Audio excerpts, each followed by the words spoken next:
Hello mga kaibigan, mga kaluto. Sa wakas, umalis po yung aking mga ka-roommate at mag-outing daw sila.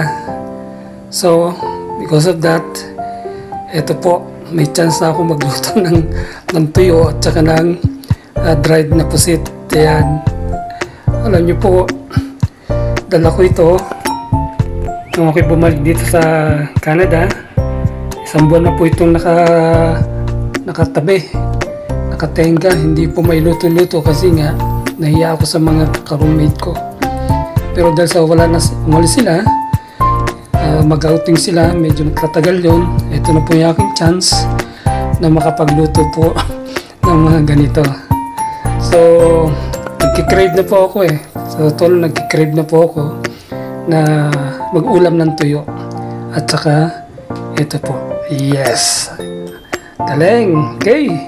So, mga kaluto, mga kaibigan, tayo po yung magprito. Okay, magprito tayo ng tuyo. Paborito ng mga Pilipino. Alam niyo po, ang tuyo dito sa lugar namin ay medyo mahal. Mahal dito yan. Parang ginto na rin. So, ito'y magandang pasalubong sa mga kaibigan dito sa Canada, sa mga Pilipino. Okay. Pasalubong sa kanila at ito'y i-appreciate nila ng gusto. Kasi nga, nagkikrave na rin sila na mag-ulam ng tuyo. So, yan po. Marami-rami ito. At binuksan ko na rin po yung bintana. At saka yung ceiling fan. At saka itong can. Mamaya ko nabubuksan kasi maingay na maririnig dito sa video. Okay, pag off ko nito, saka ko bubuksan yung tawag dito, itong pan. Dito sa stove. Sa taas ng stove, meron pong pan yan. Exhaust. Tinatawag ng exhaust. Okay. So, yan po. Hello po mga kaibigan.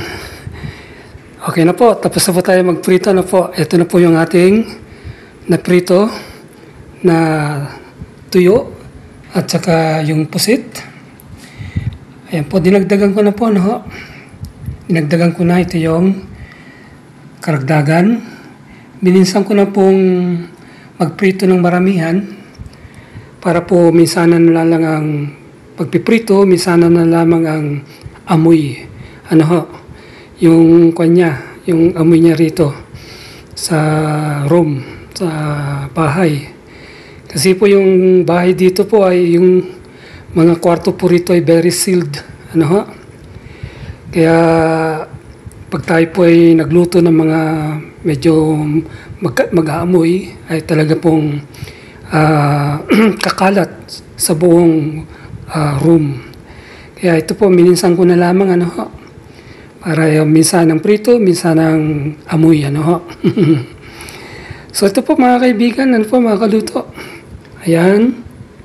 Meron tayong 2 kamatis, meron tayong fried rice, at meron po tayong sausawan. Ayan, di ba? Yan po ang bagay na sausawan sa tuyo, daing, dilis na dried. So, anong gagawin po natin dyan? Lalagyan po natin ng suka. So, the best pa rin po ang white vinegar. Yan po natin, Dami-damihan natin konti at siguro, siyempre, hindi naman porke ganyang karami, uubusin natin yan. Tatakbo tayo sa ospital niyan, mga kaibigan. Sobrang alat yan. Siguro tama na yung 2, 3, 2 tuyo o 3 tuyo, and then 3 pusit din. Ayan. Tapos damihan natin ang kamatis para i-balance niya sa ating tiyan. Ayan. Okay. So mga kaibigan, mga kaluto, bago ko tapusin itong ating video, ayan namnamin nyo na lamang po habang tinititigan nyo. Bahala na po kayo mag-crave dyan. Okay. Ayan. Okay. Yan, imported yan po from Philippines.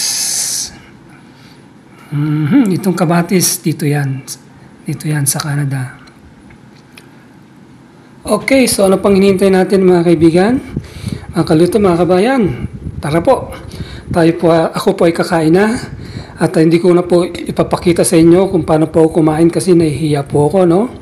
Pero siyempre nakaready na yan at kakainin ko na yan. Okay, so maraming salamat mga kaibigan sa pagsama niyo sa akin, sa panunood sa aking video. Salamat po sa inyong pagtsatsaga. At salamat sa inyong likes, sa inyong comment, sa inyong pag-share nito.